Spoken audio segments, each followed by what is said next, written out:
بسم اللہ الرحمن الرحیم۔ میں ایک دکان کے قریب سے گزر رہا تھا کہ اچانک مجھے گھر کے اندر سے ایک چھوٹے بچے کے رونے کی آواز آئی۔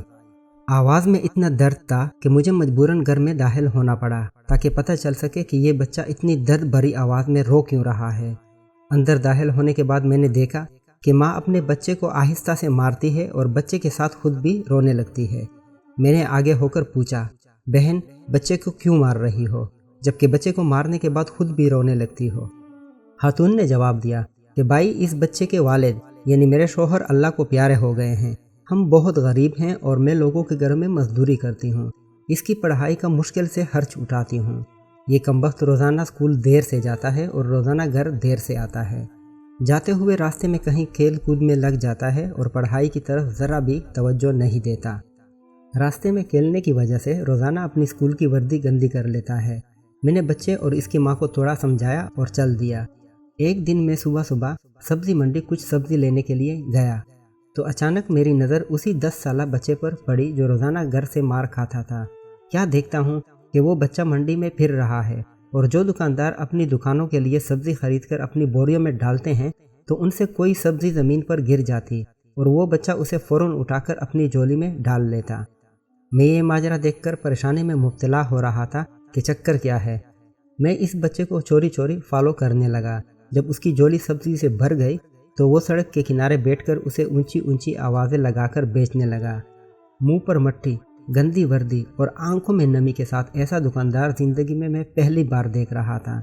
دیکھتے دیکھتے اچانک ایک آدمی اپنی دکان سے اٹھا جس کی دکان کے سامنے اس بچے نے ننھی سی دکان لگائی تھی۔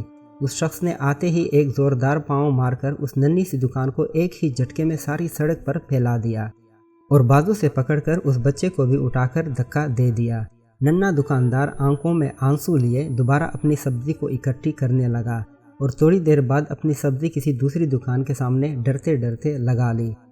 بھلا ہو اس شخص کا جس کی دکان کے سامنے اب اس نے اپنی ننھی دکان لگائی اور اس شخص نے اس بچے کو کچھ نہیں کہا۔ تھوڑی سی سبزی تھی، جلد ہی فروخت ہو گئی۔ وہ بچہ اٹھا اور بازار میں ایک کپڑے والی دکان میں داخل ہوا اور دکاندار کو وہ پیسے دے کر دکان میں پڑا اپنا اسکول بیگ اٹھایا اور بنا کچھ کہے واپس اسکول کی جانب چل دیا۔ میں بھی اس کے پیچھے چل رہا تھا۔ بچے نے راستے میں اپنا منہ دھویا اور پھر اسکول کی جانب بڑھنے لگا۔ میں بھی اس کے پیچھے اسکول چلا گیا۔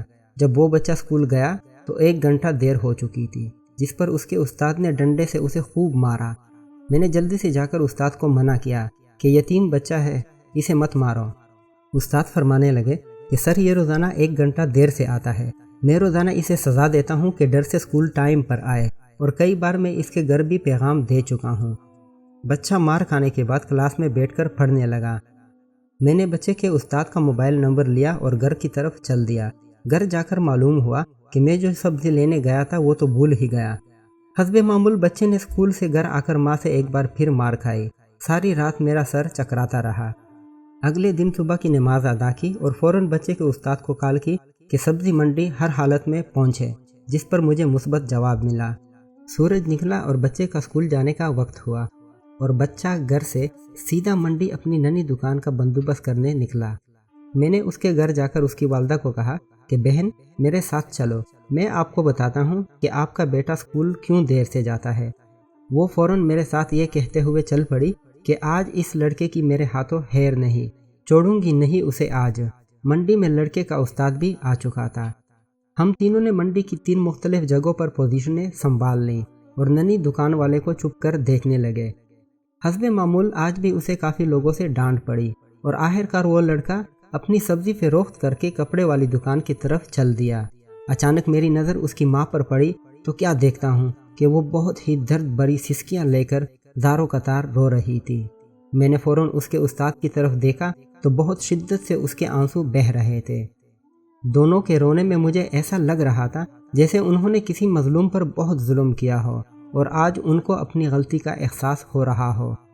اس کی ماں روتے روتے گھر چلی گئی اور استاد بھی سسکیاں لیتے ہوئے اسکول چلا گیا۔ حسب معمول بچے نے دکاندار کو پیسے دیے اور آج اس کو دکاندار نے ایک لیڈی سوٹ دیتے ہوئے کہا کہ بیٹا آج سوٹ کے سارے پیسے پورے ہو گئے ہیں، اپنا سوٹ لے لو۔ بچے نے اس سوٹ کو پکڑ کر اسکول بیگ میں رکھا اور اسکول چلا گیا۔ آج بھی وہ 1 گھنٹہ لیٹ ہی تھا۔ وہ سیدھا استاد کے پاس گیا